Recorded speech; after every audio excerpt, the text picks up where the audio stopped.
To give a little bit of a breakdown of the foot, you have your toes, you have the ball of your foot. Anytime we talk about the ball of your foot, we're talking about the bottom down here. You have your arch, you have your instep, you have your heel, and we have our Achilles tendon.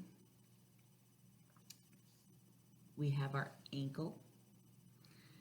And to talk about the metatarsals would be the bones in your foot.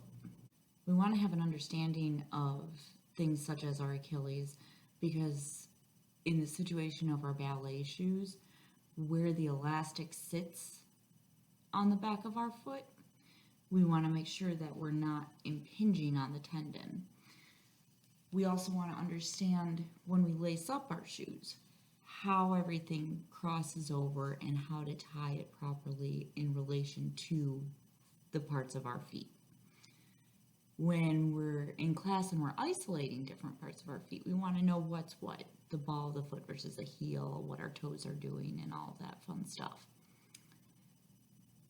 Tomorrow, I'm talking about our toes specifically, so be sure to check back then.